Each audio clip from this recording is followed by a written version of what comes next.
Hey, we gotta quit that.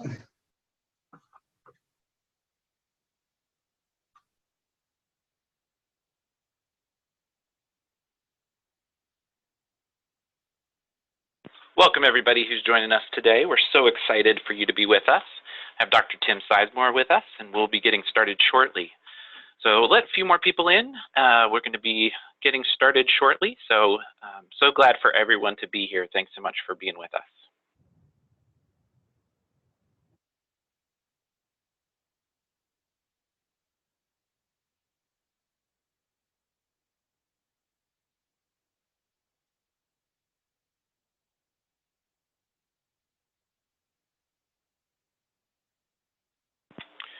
Good afternoon, everyone. Thanks so much for joining.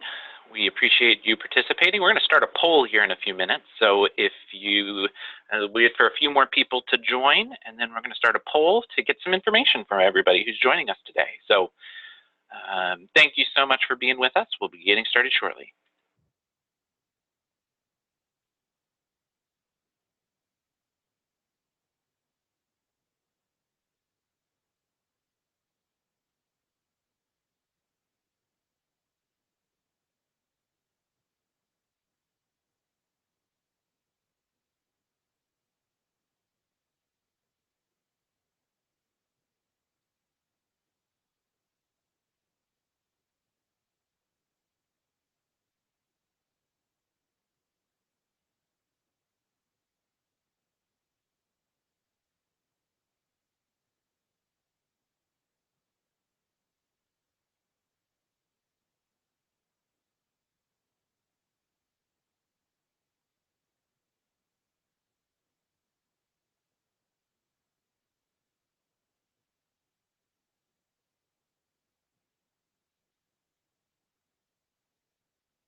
Welcome everybody who's joining us today for our webinar on Mental Illness 101, Anxiety Disorders.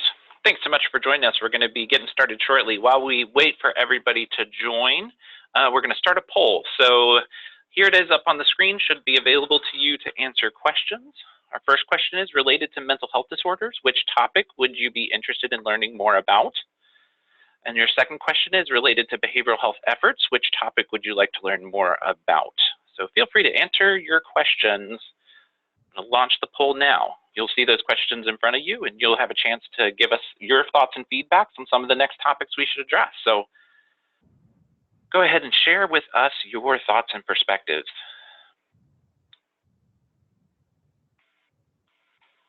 We'll be getting started in about 3 minutes. Thanks so much for everybody joining us today.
Welcome all of those who have joined us today. We're so pleased that you're here with us.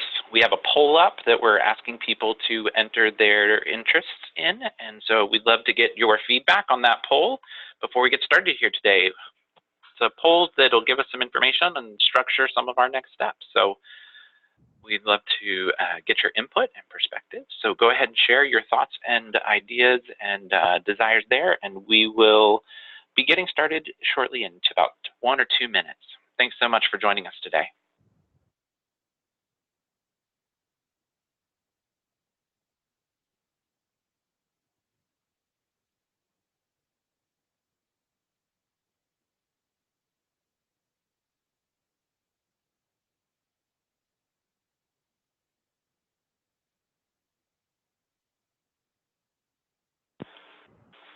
Good afternoon, and thanks to everybody for joining us today. We are excited for this webinar to start very shortly in about 1 or 2 minutes. So we have a poll up that you can enter in your thoughts and perspectives. Go ahead and share with us your perspectives. We'll be closing that poll after about 5 minutes after the webinar gets started. So share your interest and your thoughts there, and we will be getting started in just one, everyone.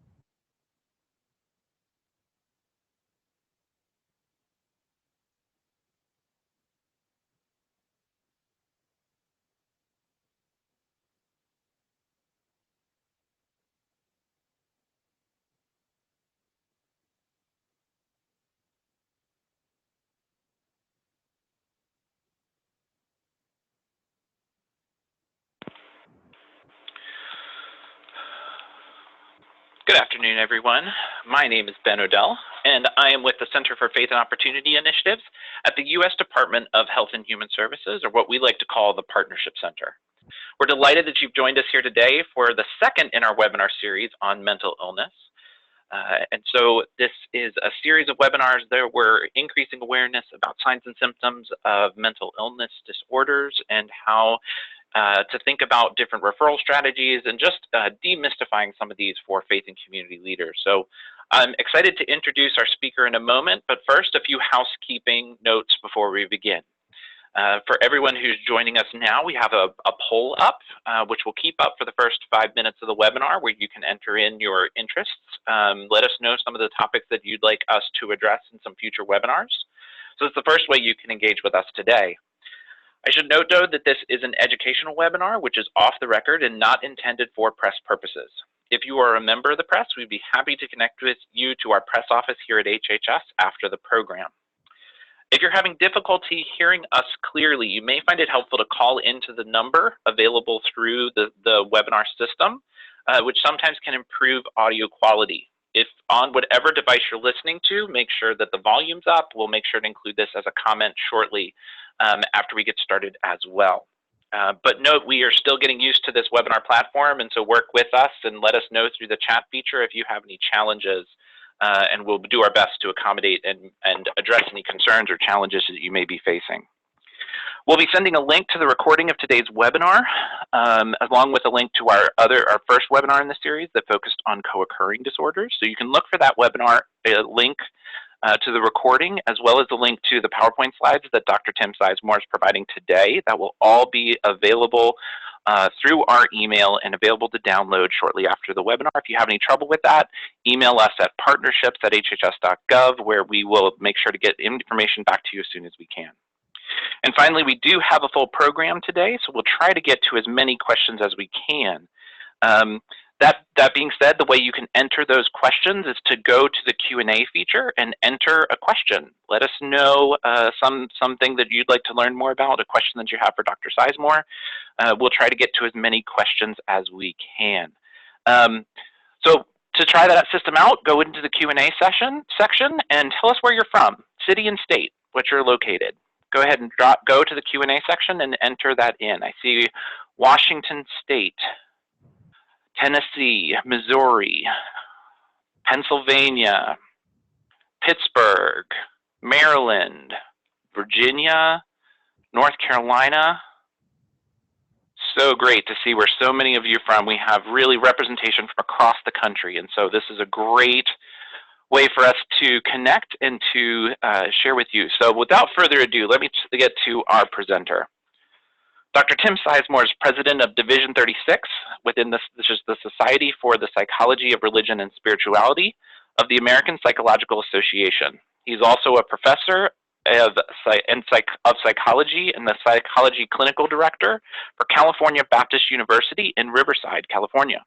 He's an author of numerous books and articles on anxiety and other topics. He writes for professional and lay audiences. And so, Dr. Sizemore, we are so pleased to welcome you to this webinar and to have you join us today. Go ahead. Thank you. So glad to be here, and thank you all for taking time to be a part of this. Excellent, Dr. Sizemore. Let's get it right into your presentation. I know you have a lot of information to cover, so we're excited to get into that content today and for everyone to have a chance to engage with some of the things you're going to be sharing with us today. Okay. Well, we have a lot to cover. Just a little touch of my background is that I have a history of working with anxiety disorders for a number of years. It's been a specialty of mine, and it's been a very fulfilling work.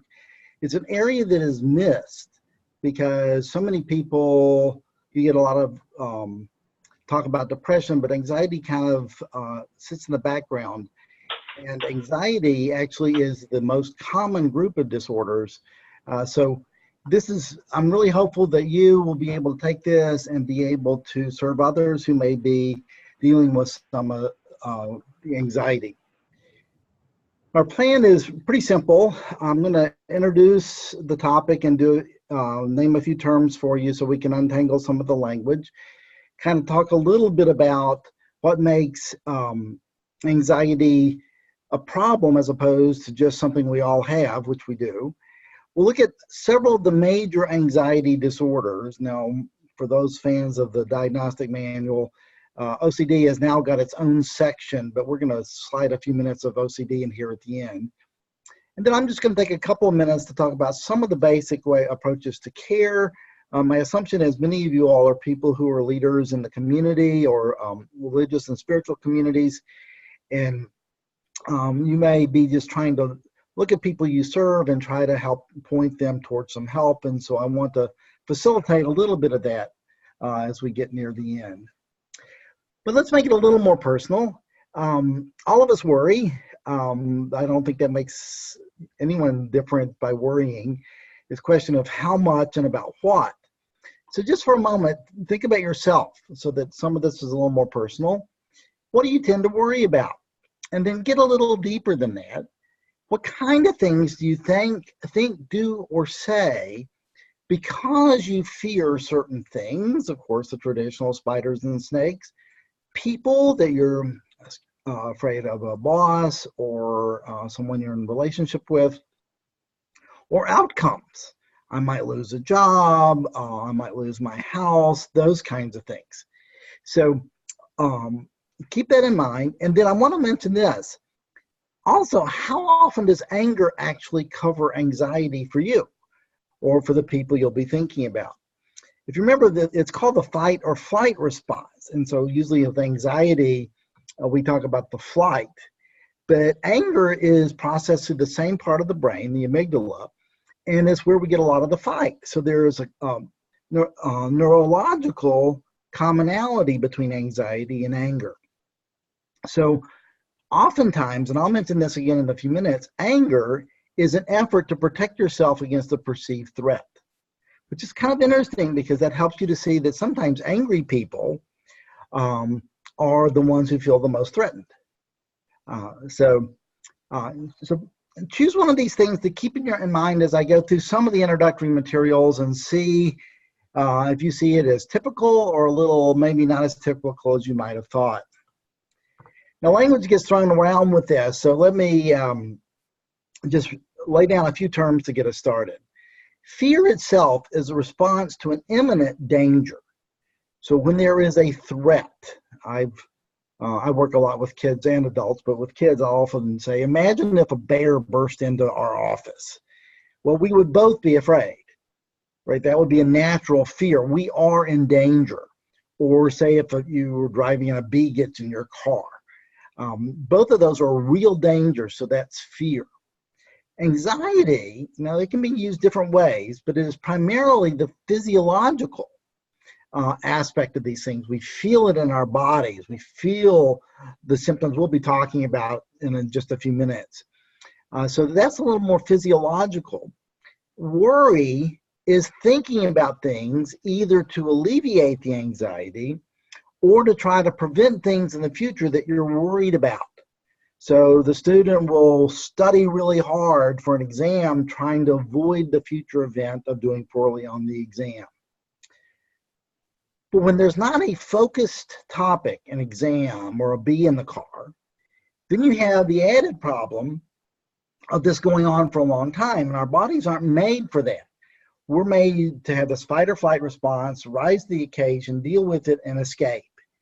And when we don't and it persists, it becomes stress. So stress is, in a sense, prolonged arousal caused by anxiety. So those are just some of the ways the terms can be used. I'll be using mostly anxiety and worry. We won't talk about stress because that gets a whole different set of things going that we don't have time for today. If you kind of went on the Family Feud and, you know, the top answers of what are the root worries, these would be some of the things that you would see. I'll mention a couple of them. Getting sick.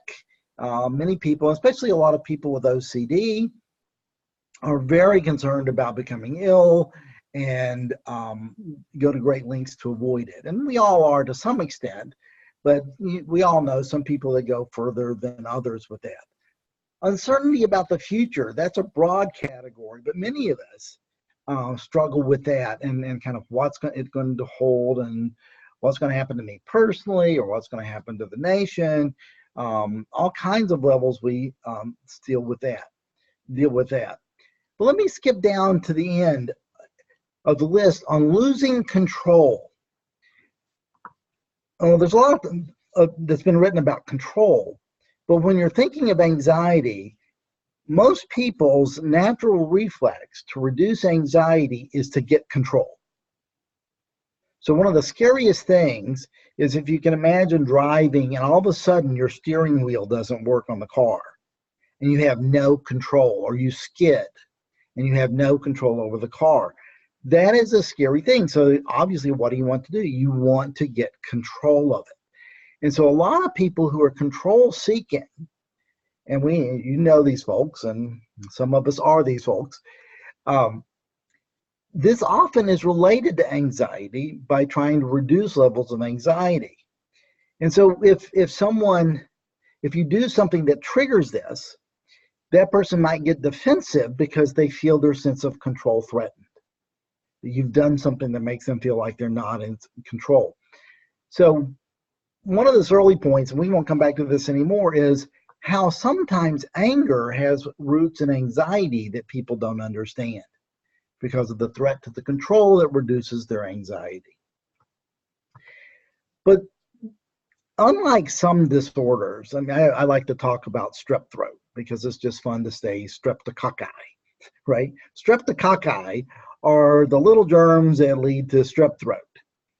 And if you have a sore throat or your child has a sore throat, you go to the doctor, they stick the little swab down there, and they come back and tell you yes or no, you have it or you don't.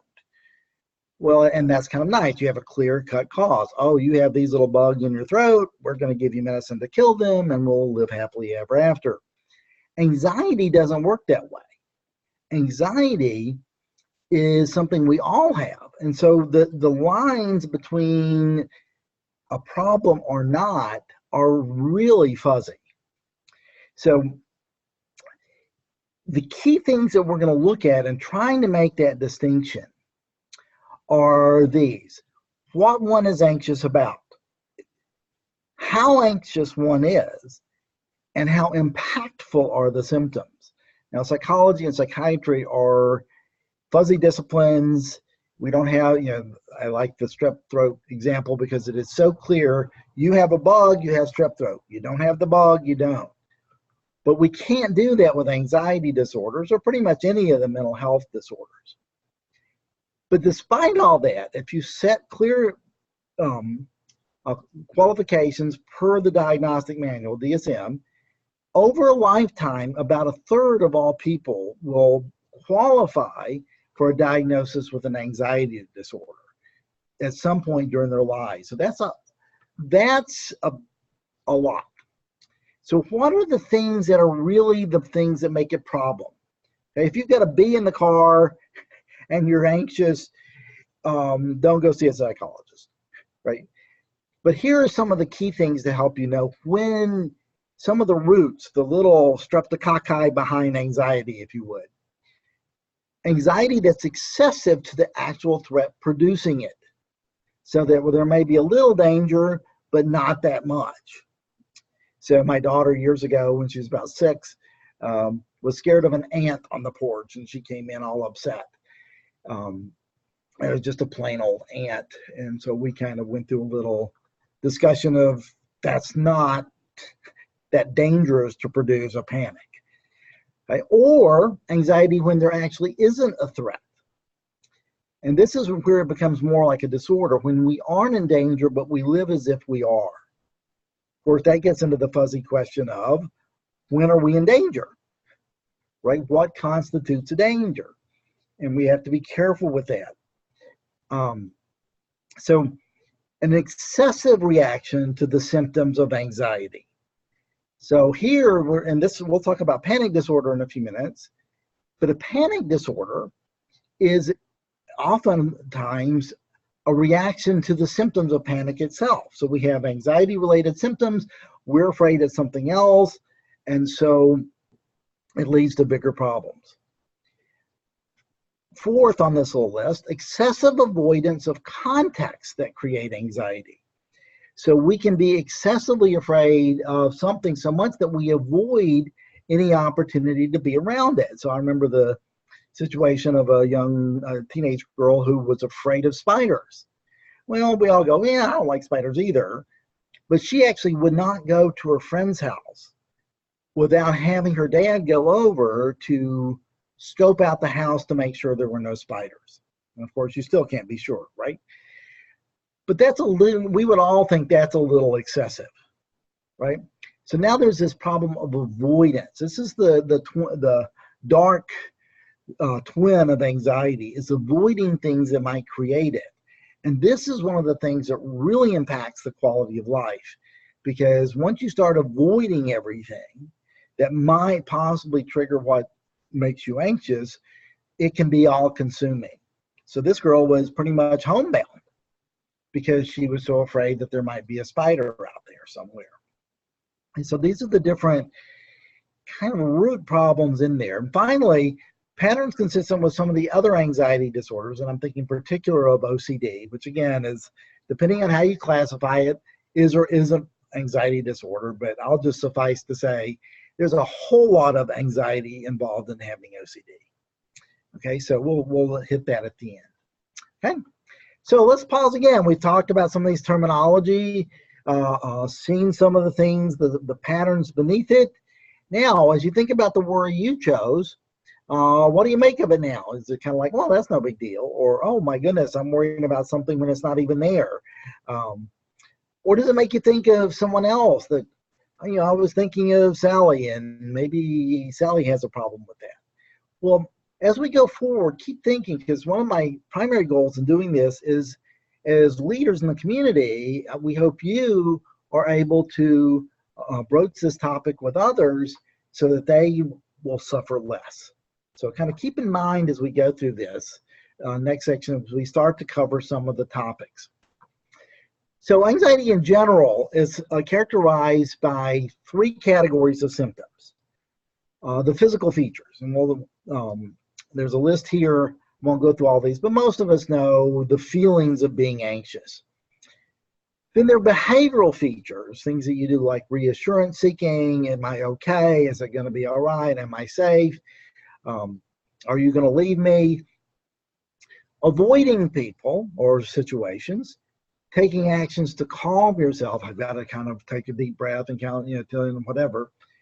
And of course, trouble sleeping, which goes with a lot of territory, but many people who are anxious obviously have trouble sleeping. One of the things in the fight or flight response is the release of adrenaline. Well, if you're being attacked by the bear we mentioned earlier, it's not a good time for a nap. So your body produces these chemicals as if you are threatened, and then you don't need to sleep if there's a threat. You need to deal with the threat. But if the threat isn't real, then it's a problem. Finally, the cognitive features, and I'm going to zoom in on these a little bit later, a little more. But worrying too much, getting irritable, can't concentrate. For those of you who work with or have kids, inattentiveness is one of the key diagnostic criteria for anxiety. And a lot of anxious kids get labeled as attention deficit kids if they don't look closely enough to see what's going on. Right? So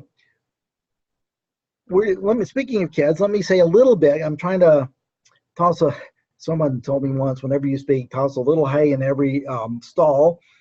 So we're going to try to give a little for people who work with kids along the way here. It should be no surprise that the most common reason kids are referred for mental health issues are when they have behavior problems. I heard a speaker once say that the way a child gets referred for an ADHD evaluation is they bother two adults, right? Whatever those two adults might be. So they get all the referrals. Yet, anxiety is more of a common disorder, but these kids sometimes are quiet. They may just sit in class. They don't disturb anyone, and so they get overlooked. So these kids with cognitive problems are disturbing others, and anxious kids don't get noticed. The conduct disordered kids will get noted on report cards, and the anxious kids, well, they're wonderful in class. I never have a problem. They never create any trouble. So this gets missed by teachers often. Yet when you talk to teachers, we don't notice much anxiety. Parents, they don't notice it. So what if you bother to actually ask the children? And guess what? They report more anxiety for themselves than third parties like parents and teachers do, which is the exact opposite of behavior problems. So I don't do anything. I'm a good kid in class. What do you mean? It's Johnny that gets in trouble. So they'll tend to deny the behavior, but given the chance, they'll own more of the anxiety. If left alone, it can be tricky. Right? So here are just a few of the things that if anxiety disorders aren't approached, can happen. Underachievement, alcohol and drug problems, depression, even suicide, underemployment, and lower social support, because again, these kids are not going to be able to connect as well with others. And if any of you are therapists, one of the wonderful things about these, unlike the kids often with the conduct problems, these kids love to be in therapy for the most part, because they know they want help. This is bothering them. Behavior problems are usually bothering others. So they're eager. And so it's kind of fun to have kids that actually like to come to therapy as opposed to kids that feel like they're being sentenced to doing things. How common are they? Well, it's pretty common. Children and adolescents, 9 to 21% over time. They often can come and go. They have episodes and then they get better. But some kids just tend to be more anxious in general. In fact, some research has shown, the work of Jerome Kagan in particular has shown heightened arousal to stimuli that are threatening, potentially like loud noises and things, before their first birthday. So some kids are just wired to be a little more anxious. So it's still common, but often it lasts into adulthood. It can get better. And as we said, I put roughly a third here. It was a little bit high, 33.7 or something like that earlier, that there will be a diagnosable level of anxiety at some point during their lifetime. So this is not uncommon. So let's go through a few of these, okay? Generalized anxiety. This is kind of the vanilla version. Now let me reiterate one thing as we start. These have fuzzy boundaries, and so you're going to see a lot of overlap or comorbidity as we go through this. Right? So because they're not clear definitions, it isn't the streptococcus, right? It isn't that clear to define and diagnose. So it's mental health. It's not as clear. Generalized anxiety is the people that are just kind of anxious all the time. Often dread, foreboding, and heightened states of bodily arousal almost all the time. It's a miserable way to live. And these people, it's almost like they look for something to worry about. It's like there's not enough there. Well, they find something. So they look for things.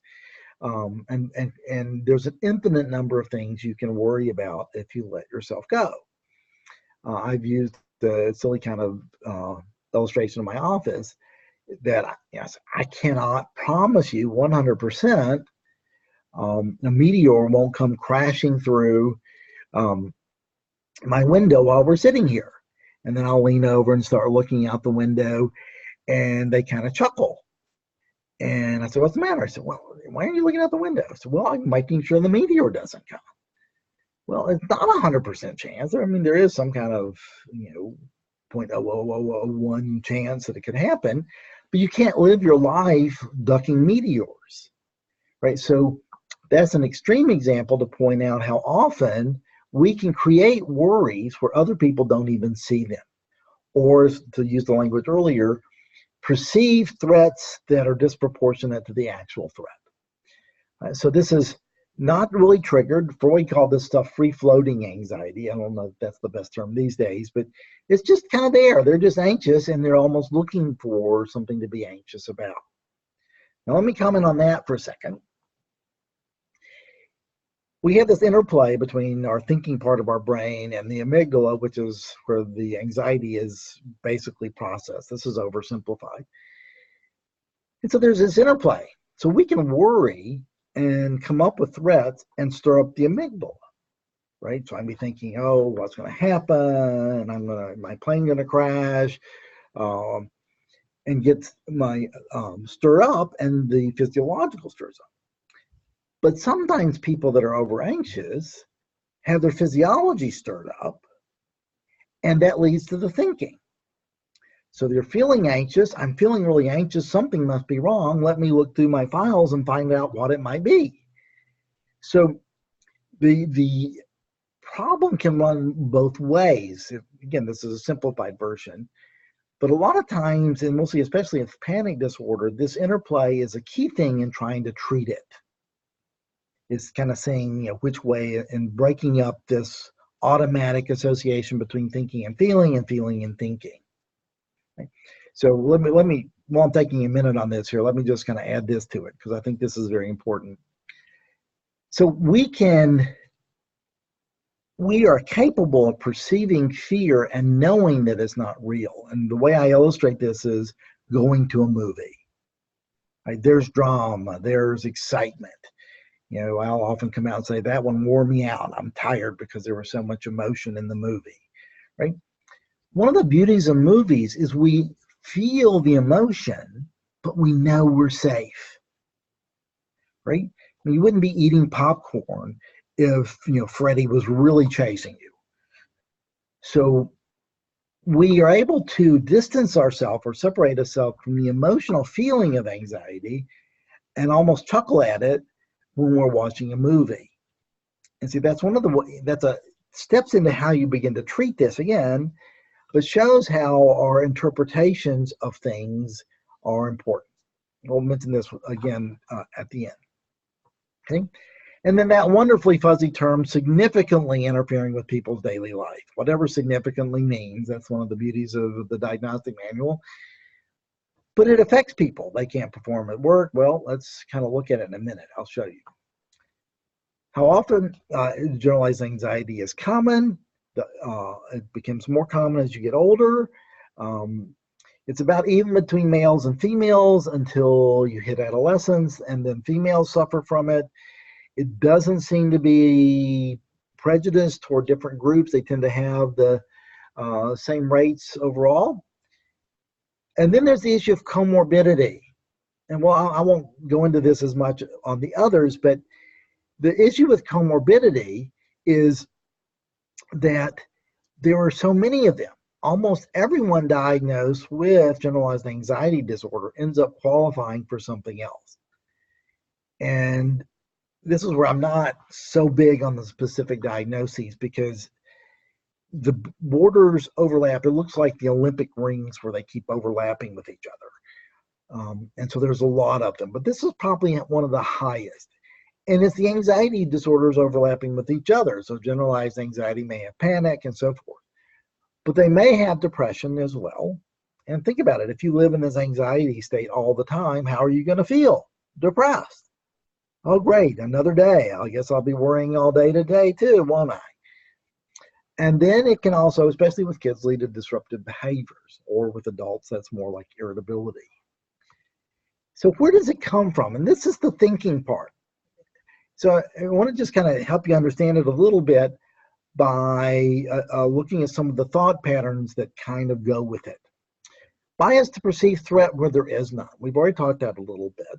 Or misperceive the level of real threat, the spiders. Well, no one wants to be bitten by a spider, but spiders are not, stalking you as a rule, and they're not in every cranny. Another aspect is there are things that tell us that we're safe that people who are anxious don't pick up on. So, well, there's someone there, or you washed your hands, you're not going to get sick. The spider is on the outside of the window, not on the inside. Well, somebody afraid of spiders won't perceive that.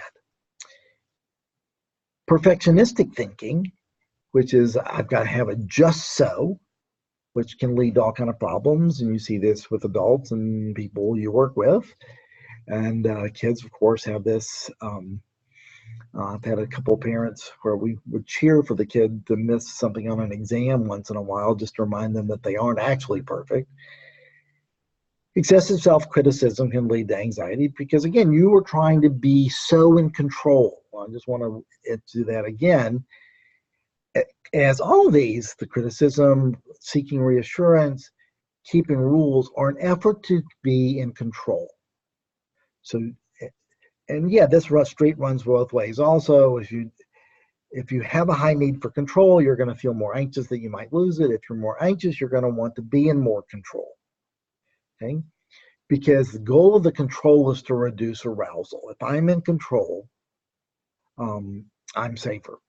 So I still remember my wife and I were traveling on a kind of icy road one day, and cars had skid off to the sides of the interstate, and she was driving. And I teasingly say, set my personal best for blood pressure that day. And I had a very simple solution. She just needed to pull over and let me drive. And she said, no, I'm doing fine. That's okay. And so we made it. And I didn't have a stroke. But what we now know is we don't know that if I would have made it, but she did. My solution was not about where are we safer, who's the better driver. It was about me being in control to reduce my anxiety. So these are some of the things that you work with to try to help people who are suffering from anxiety. All right, our second one is panic disorder. Here's a little graphic with some of the signs of panic attack. So let me kind of, again, clarify some levels of meaning with terms. A panic attack doesn't mean you have panic disorder. Just like a cough doesn't mean you have pneumonia. It's kind of a symptom. And we can have it. We can have something unusual happen. You can have something that scares you all of a sudden, or you misinterpret something, and you can have a panic attack. That's not terribly unusual. Okay? But to develop panic disorder, you have to have multiple attacks and, listen to the criteria, at least a month of persistent fear of subsequent attacks. So what happens is the panic attack scares you, and then you work really hard to try not to have another one because you don't want to get scared again. So it's this pattern of avoidance. Right? So what's interesting, though, you become anxious about having a panic attack, and guess what that can create? It creates a more likelihood of panic attack. It's a little like feedback in a sound system. If you put the microphone in front of the speaker, then you'll have that because it's starting to amplify itself. And that's kind of what happens in panic disorder. The fear of the panic attack multiplies on itself and creates problems. You worry about the implications of the consequences of the attack. Oh my goodness, what would happen if I had one of these and my friend saw me, or I was in public and there, or I couldn't get to a restroom where I could go be alone and everyone would see me, or what if I can't get to a doctor? So you start to worry about it. So this is almost like a phobia of panic attacks, where you're doing all this heavy work to try to avoid having more of the attacks. And so you do things that are related to this so that you avoid things. Many different things start to happen with this. You can be afraid of going over bridges. Sometimes that's about falling, but sometimes if you're on a bridge, especially a larger one, what if there's traffic and I can't get off and I have a panic attack? I can't escape. Or a favorite place is inside the cockpit, not the cockpit, but inside of an airplane, where you've got a serious problem because if you're 30,000 feet up and have a panic attack, they're not going to probably land to let you get out. And so a lot of this is not that they're so scared of a crash as they are scared that they can't get away to escape if they have panic. So this leads to a lot of problems. If it becomes even more excessive, then you don't want to go anywhere. And this is what is called agoraphobia. So this is an excessive irrational fear of open or public places. You can have this without the panic. So it's kind of with or without the panic, right? Some people just don't want to go out, but others do it as a way of making sure they aren't out anywhere should they have a panic attack. Or if I go out there, I might get stressed and have like a panic attack. So in relation to panic disorder, agoraphobia is about avoidance and not going anywhere that might trigger a panic attack. Okay? All right. Epidemiology, this shows up in kids. Kids have panic attacks, up to 5%. Again, becomes more female-oriented in frequency by adolescence.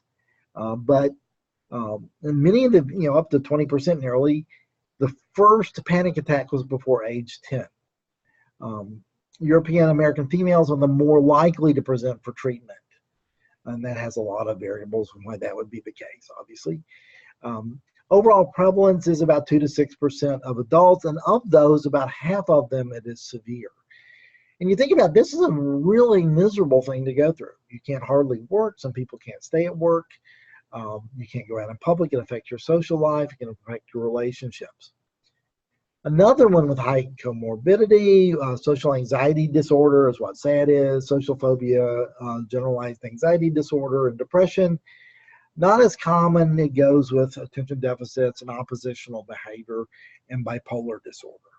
So again, this can be seen with others as well, but the panic focuses on the attacks and the efforts to avoid them. In adults, it is clearly more common with females. And so it's about double, as this graphic shows you. A little bit more on agoraphobia. We touched on it earlier. It literally means the fear of the marketplace, the agora. So again, this is all about trying to avoid the possibility of being anxious and particularly leading to a panic attack. And so some of the common areas where this shows up are crowded stores, crowded streets, wherever you feel kind of shut in. I worked with a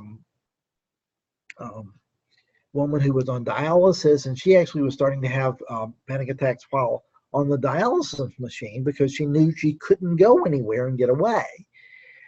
Crossing bridges, traveling are big ones, eating in restaurants, or sometimes, in the worst case scenario, leaving the house. Well, what is it about it? It's a combination of cognitive and biological factors. We've kind of touched on both of these, but these are misattributions. So what is meant by misattribution is you have a physical symptom. Okay, you have shortness of breath. Well, what does that mean? I don't know. I'm dying. It's a heart attack. What is it? I don't know. And so you misattribute it to a heart attack, let's say, instead of the fact that you just went up 3 flights of stairs. Okay, or just because my heart rate is up, what's wrong with me? And it's just because you're anxious. So this gets the thinking going, and then of course the thinking and get the physiological going stronger again. Right? But there are many things that trigger. These are all just aspects of the fight or flight response. One of the things I try to point out to people here when I'm working with them is that imagine what would be the symptoms if you were running away from a danger, if you're trying to run away from a mean dog or something. Well, what do you have to do to run faster? And this is what the fight or flight is for. Well, your heart has to beat faster. It has to, you have to breathe faster. It moves blood into the muscles more than into the gut, so you can feel a little nauseous. You might feel a little lightheaded because contemplating the universe isn't the issue right now. It's getting away from the dog that's chasing you. And so all of these panic symptoms really tie into the autonomic responses of the fight or flight response, but they get misperceived as being due to something else. Okay, so all this comes from the sympathetic nervous system. So again, when they sense these, they may react to them and lead to more panic. Again, like the speaker we talked about, kind of feeding back on itself. Okay. So that was a little bit of panic attack. Again, we're just kind of Dr. Tim, this is Ben jumping in real quick. We've got about 20 more minutes left in the webinar, so just wanted to let you know about how much time we have left.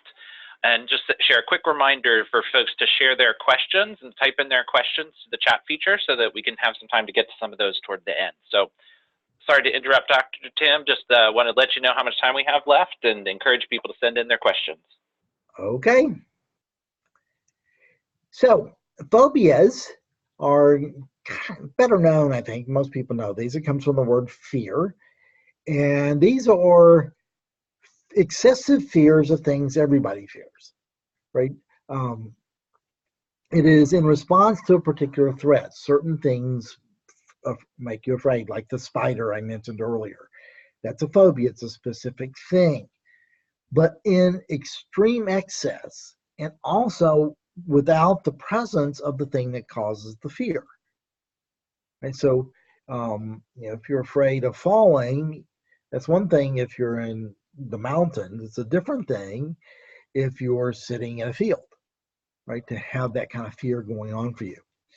So it's the disproportionate aspect of it, and then leading to excessive avoidance. So there's about an 8% lifetime of phobic disorders. These have a developmental aspect to them. They show up at different times. Now, kids have a lot of fears that aren't really phobias. They go through the not wanting to sleep alone, or having the light on, or is there the boogeyman in the closet, kinds of things. But to get into full-blown phobias, it usually starts at about these ages and graduates up to the agoraphobia that we talked about just a minute ago. There are all kinds of things you can be afraid of. Lucy is famous for giving long names to these. I'm not going to go through these for my own anxiety, being able to pronounce them. And no one uses these much anymore. They just call them phobic disorders. But notice the comment at the bottom. This is more about natural threats to humans that are exaggerated. So it's been interesting. Terrible research. I don't know who actually did it, but you can't create a phobia in a laboratory hardly. You can't make someone afraid of blankets or something like that. It takes things that are naturally threatening to us or potentially threatening, and it's an exaggeration of them. So there's a degree these are kind of a exaggeration of something that is apparently rather hardwired. Okay, if you look through the list here, most of these are things that do have to do with a kind of a primitive sense of danger. Now, one in particular that lost its name as a phobia that I wanted to take just a minute on here is social phobia, or now social anxiety disorder. Well, everyone has a little bit of this, right? I mean, we all have a little bit of being afraid of speaking. I told my wife, this is much easier to stare at my computer than to imagine all of you sitting there. So all of us have some of it, but it's that excessive, again, that fuzzy piece. When is excessive too excessive? That's a good question. But the primary problem beneath that, in terms of the cognition, is excessive fear and negative evaluation. They're going to say something about me, or they're going to not like me, or something to that effect. And this is about 3% of people that have it. But it leads to a lot of changes in behavior and can be very isolating. And if you look at these impacts, these 4 things here on this little chart on social phobia show that people with this 50% or so end up using alcohol or tranquilizers to reduce anxiety when they're in social events, or they just don't get there, right? And notice this, any of you that have employees, 90+% felt handicapped in their job performance because they're fighting to be there. It's harder to be there, and so their mind is distracted and they can't do as well on their job. So this is, even for the people that kind of tough through it, this is a challenging thing. Now, a version of this, in a way, for kids is separation anxiety disorder. And I want to just give I wanted to speak to kids a little bit. Not that awfully uncommon, and it's something that can really be fixed if treated correctly, but people don't understand it a lot of times, and so it sometimes can get to be pretty bad. Some kids can't even get to school. Tends to be kids from lower SES status that has it, although it doesn't really go across ethnic groups with much variety. Again, it's not as comorbid as other disorders we've talked about, and as you can imagine, there's some that have also fewer of these compared to depression, but often, well, not often, but many of these kids will have gender identity disorder too, which you can understand why that would make it harder to be at school. So about 5% of these will absolutely refuse to go to school. And then it can get dangerous because it interferes with school functioning and all that kind of a thing. It's very treatable if it's done right. You have to use the principles of exposure, and I'll refer to that a little bit later. OCD. Now again, this has got its own little family now in DSM-5, the new diagnostic manual, but still has a lot of overlap with anxiety, and I've worked a lot with this, and so I wanted to give a shout out on this because there's so many people that suffer from it and aren't understood. A lot of people think it's cute. You know, they've seen Monk, if you're a few years old, you know, remember that show from a while back, or Sheldon on The Big Bang Theory or others, and it's kind of a cute thing. It isn't very cute if you really have it. In fact, it's not cute at all. It can be very debilitating disorder, and it can devastate your life. As I mentioned, you know, it's got its own little family now: body dysmorphic, hoarding disorder, trichotillomania, which they mercifully changed now to hair pulling disorder, and excoriation, which is picking skin. But I'm going to focus on the main type of OCD and point out a couple of things about it. There are two pieces, obviously. Obsession is the thinking part, which is these thoughts in your head that keep showing up, and they don't want the thoughts. And so they start battling him and trying not to have the thought. Well, one of the little experiments I like to do is say, okay, I want you to go for 15 seconds and not think of an orange dinosaur. Go. And of course, nobody can do it because immediately all you can think of is an orange dinosaur, because the way the brain works, there's some interesting research in how it happens, but essentially you post a sentry to say no dinosaur thoughts allowed, but someone has to be on the lookout for the dinosaur thoughts. So somebody up there is looking out, right? So you can't just stop having the thoughts. You have to learn how to cope with those in a different way. Well, the thoughts create anxiety or arousal, and then compulsions give vent to that. So if you take the classic OCD of germs, oh, I'm going to get sick. I don't want to get sick. I might die. I don't want to die. I'm too young to die. You know, I touched that doorknob. I bet there were germs on that doorknob. I don't want, oh no, what's wrong? I better go wash my hands. Whew, I feel better now. And so the compulsion magically, so to speak, reduces the arousal. And so it becomes addictive because it's a short-term cure. It's kind of like if your life is too stressful and you take to drinking. Right? Well, you know, drink now and then is one thing, but if you get to drinking more and more every time you feel any stress, you develop alcoholism. And here you develop OCD, where the compulsions become a huge part of your life. And it's very difficult. One of the things, and some of you are religious leaders, I thought I'd point this out. This may be the only religiously rooted disorder. This goes back, the first time it was really written about goes back to the 6th century, because one of the brands of OCD has to do with religious thoughts and scrupulosity, the wanting to be a rigid rule keeper and do everything just right and obey the rules just right. And they get very concerned. You get people who are, cuts across religion. I have a friend of mine who is a psychologist in Tehran who works with Muslims with us. And you can get stuck on any of these things because it sticks to what's important. I'll cover that in another slide. But the targets are listed there: the germs, religion, morality, fear of doing something bad, sexual preoccupations. You can actually, for example, be, I'm so afraid I'm a pedophile that I'm afraid I might try to touch a child. I don't want to be a pedophile, but what if I am? And what if I might touch a child? And so you avoid children. Not because you've ever done it, not because you're actually a pedophile, and they can't tell people that because they'll be scared of getting in trouble. But they're actually the last people that would ever molest a child because they're so afraid of doing it. Or sometimes doing something harmful accidentally. I might eat something that poisons me, and I've got to be careful that way. So it is one of the ones that has a spiritual component to it, and I just want to take a moment here because OCD tends to show up and you obsess about things that you value most.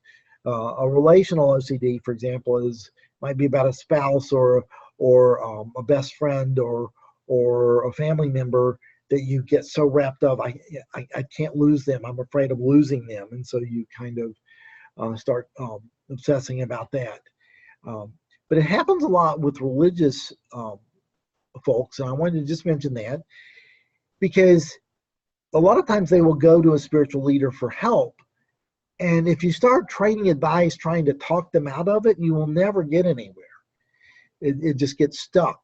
And there's some sophisticated books for religious, for people with this that understand how to treat it while respecting their faith, but not getting into this reassuring thing, which becomes a form of compulsion. Right? So that's a quick tour through a few of the anxiety disorders.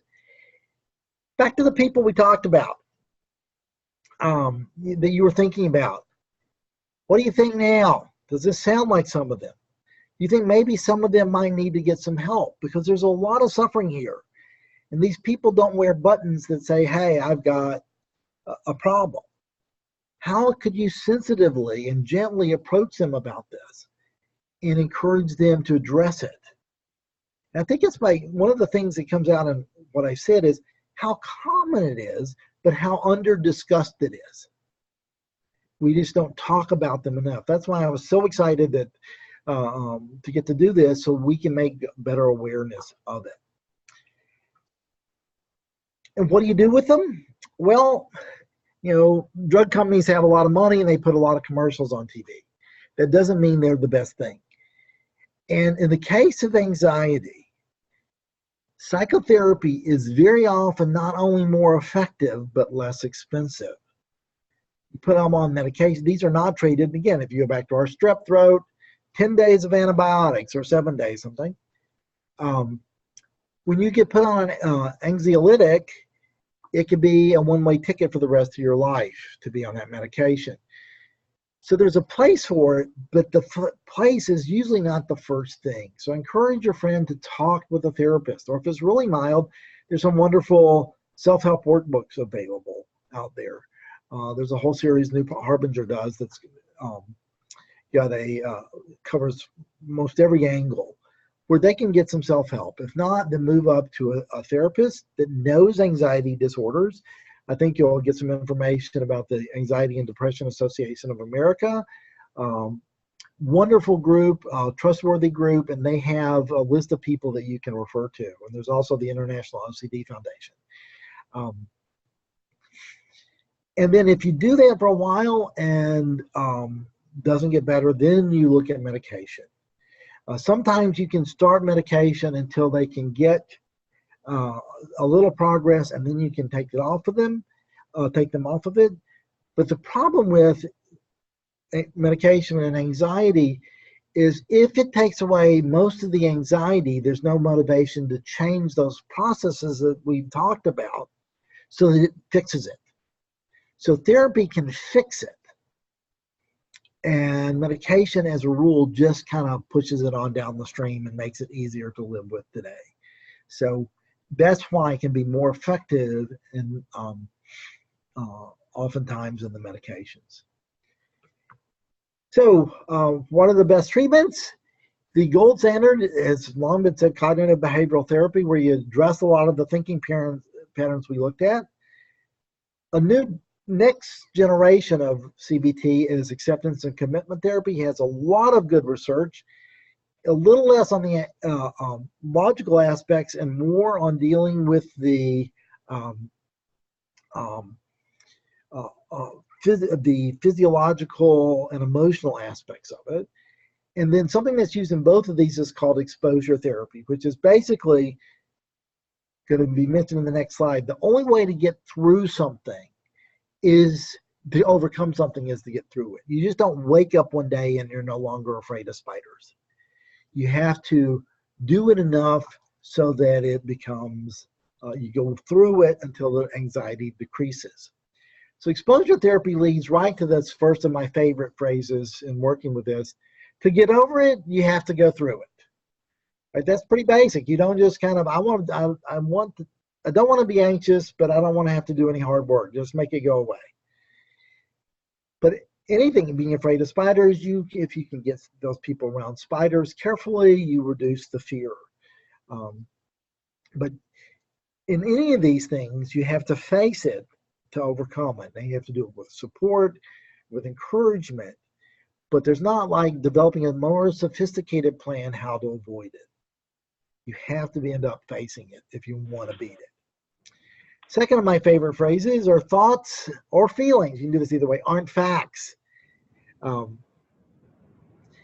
just because you have a thought, oh, maybe I'm crazy, or my spouse is being unfaithful to me, my partner is being unfaithful to me, I'm going to lose my job, whatever it might be, then you don't have to believe those. Just because you think it, that leads to the last one, you don't have to believe it. I'll end with this little illustration I like to share. I often say to people in my office, I'm a giraffe. And they'll say, no, you're not. So I know I'm not. But what if you showed up and I was eating leaves in the parking lot? What would that mean? And so as long as I don't believe I'm a giraffe, to have that thought is just funny. And so with a lot of anxious thoughts, if they can learn that what's called diffusion and act, it's to where they just they notice the thoughts, but I know they don't have to believe that they thought them. I'm going to get sick. Well, that's a thought, but it's not a fact. And I don't have to believe it. Okay? So I hope that's a little bit helpful to you. These are very treatable. One of the reasons I love working in this area is you see people get better. It's really fun that way compared to a lot of areas of mental health. And so the more of you out there who are helping people notice this and get help for it, the less suffering from these problems there will be. So thank you for your time. Dr. Sizemore, thanks so much for this excellent presentation and for sharing some of these ideas. Really helpful for thinking through some of these considerations, and as you noted, how we can think through friends and family, people who we might interact with who may exhibit some of these symptoms, and how we can encourage them to visit a mental health professional to make sure that they connect with someone who can help them work through some of these situations. We just want to emphasize that as something that's really key and central, that while you can be aware of some of these signs and symptoms and understand that they may be exhibiting, the responsibility for faith and community leaders is to really refer individuals to a mental health professional for a diagnosis, to make sure and encourage them to have someone who can help them think through some of these challenges. We're going to go a little bit over, everyone. We have so many excellent questions here, and I'm going to just kind of go through them. If you need to step away from the webinar for any reason, you'll be able to catch some of these questions in the recording. But I want to honor and appreciate the fact that we had so many great questions come in. Dr. Sizemore, what is a good way to have people who may be experiencing anxiety to get to comfortable to share that with someone who's in the community? especially to a great question came in related to kids, specifically with children. How do you help them feel safe and comfortable enough to share that they are experiencing anxiety, and are there some ways in which you've seen be effective in answering whether or not an anxiety is something that's more than just the normal response, but something that may be indicative of someone having a condition? Yeah. Well, I'll start with kids and go to adults. Kids, again, are looking almost sometimes for people to ask them those questions because they don't get that. We get afraid of their reaction, so we don't bring it up. It's kind of like suicide. One of the biggest mistake people make is to be so afraid of bringing it up, then they let they don't, and the person goes ahead and kills themselves. This is less likely to be suicidal here, but I'm just asking you, it seems like you're pretty nervous about this, huh? Just being empathetic in the way you do it. I know a lot of people have trouble with this. A lot of people get nervous at this kind of thing. You want to tell me a little bit about it? I think the same thing with adults. Adults have a little more, pride sometimes or social awareness. And I think coming alongside them and being, again, the word that keeps coming to mind is empathy. As well, that just seems like it's hard. It seems like you're really struggling with this.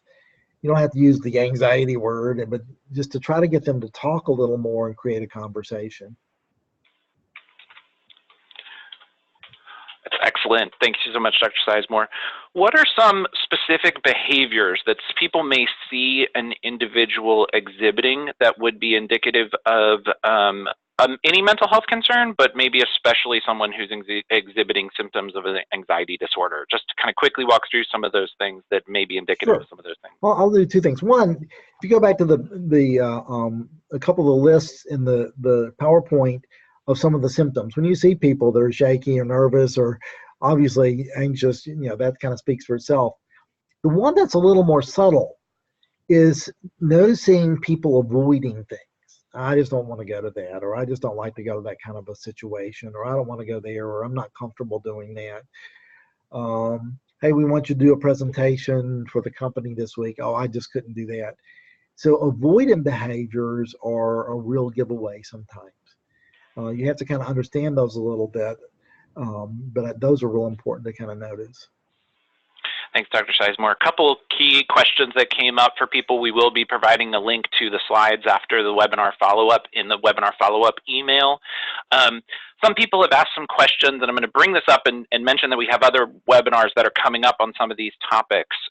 So people ask questions about anxiety and depression, and know that we're going to do some future webinars on mood disorders, and so you're going to be able to learn a little bit more about that. There's also been some questions about a history of trauma in someone's life and how trauma may relate to anxiety, and we're also going to address a couple webinars both on trauma and stress-related disorders, as well as specifically thinking through trauma that have occurred for children. But Dr. Sizemore, some of the interactions that people may need to be aware of as it relates to both anxiety and mood disorders, mood disorders as opposed to anxiety-related disorders, as well as whether or not a history of trauma may be something to consider for someone who's experiencing an anxiety disorder. Well, that's excellent. That's worth mentioning. It's probably an oversight to not say something about that along the way in terms of trauma. People who have had trauma, without putting them all in the PTSD box, and there is what caused it, namely the trauma, and that setting up something that triggers an avoidant response that makes sense. If you have the veteran who was in the war and then can't go to her daughter's birthday party because of balloons popping, those kinds of things, there's the etiology and the relationship to the history and the trauma that causes it. And so that separates it from some of the things that we've been talking about, or children who've been abused or something like that, or afraid of other people because of that. And so it is, anxiety symptoms are similar, but there are other symptoms that are kind of add on to that. With regard to other mood disorders, again, it overlaps a whole lot with depression, because if you look through these things, if you're living this life, how can you not be depressed almost? So I think it's probably harder to be anxious and not depressed than it is to be depressed and not anxious, if that makes some sense. Although, kind of, I don't know, chicken or egg here sometimes on that, but sometimes depressions are just things you've lost someone you care about, or something happens in your life that's really tough. But of course, that easily starts to spill back over into anxiety, which is, um, um, well, will I find someone else, or will I be able to get another job, or that kind of a thing. Thanks, Dr. Size. If you could advance one more slide, I want to kind of end here and then come back to you for our last question. As we do these webinars and we talk to leaders around the country, we really want to emphasize that as faith and community leaders who don't have an expertise in mental health services, the opportunity that faith and community leaders have is to be aware of some of these signs and symptoms, to be aware that these are some of the challenges that people may be facing, and to use the language that Dr. Tim was talking about, be empathetic, kind of engage and say, oh, I bet that's a real challenge and I want to listen and hear some of those. But we want to emphasize these broader examples of and categories of signs and symptoms that anyone who may be experiencing a mental health disorder may be experiencing. And what we would say is that if you see someone, or if you know someone, and we've had some people throughout this presentation who've shared very specific stories that they've experienced, if someone is exhibiting any of these symptoms, what we would encourage you to do is encourage them to visit a mental health professional, to connect with someone who has expertise in making sure that they're able to diagnose and identify the specific challenge that someone is facing. So while we want you to be aware of and know these different signs and symptoms of mental health disorders, specifically anxiety disorders for this webinar, it's important that we not think that we now, because we understand these things, we have the ability to diagnose or even say to someone, we think you have an anxiety disorder. The opportunity is to encourage them to visit a mental health professional who can help them think through what some of the challenges they might be facing are. So, Dr. Tim, what are some things that you would encourage people to kind of say to encourage someone who may be experiencing an anxiety disorder to visit a mental health professional? I think to help them realize the way it's impacting their lives. One of my favorite questions is, if you didn't have the anxiety, how would your life be different? And you kind of look into the thing, what's it costing you? And like, wonder if all your anxiety went away, what would be different about your life? It's some of those things that help them see the impact, because they live with it so long, it just kind of, fades into the background. And it's just part of who I am, without them seeing what it costs. And I think that's, especially in the ACT model of therapy, getting people to be able to live more into the things they value. Anxiety keeps people from doing what they really want to do a lot of times. And so I think that's a motivator, instead of like, I can put up with the worrying. Yeah, but can you wonder what this is, how's this affecting your kids or your marriage or things like that? Kind of look at the impact of it and consider how it would be if that were better. Well, Dr. Tim Sizemore, I want to thank you so much for the webinar today. I think I will echo the appreciation that has come through as people have typed in the chat box how helpful this information has been, how timely it has been for many people who are joining today, people who are sharing some examples of things they've seen, and we've done our best to try and respond to as many as we've been able to share a little bit more information about some of these challenges that some people are experiencing, and just encouraging them with the information that we have available. I want to thank everyone who's joined us today, the hundreds of people who have been on our webinar today, and also those who are watching the recording because they weren't able to make it. We appreciate you taking time out of your day. We appreciate you, Dr. Sizemore, taking time out of your day with this information. If you're not on our mailing list, we want to let you know that you can connect with us through our email address at partnerships@hhs.gov. That's partnerships@hhs.gov. And again, thank you so much, everyone, for being with us. We will be sending out information about our future webinars here soon, and so be sure to check your email to see about the next webinars that we host over the summer. Thanks, everyone. Have a great day.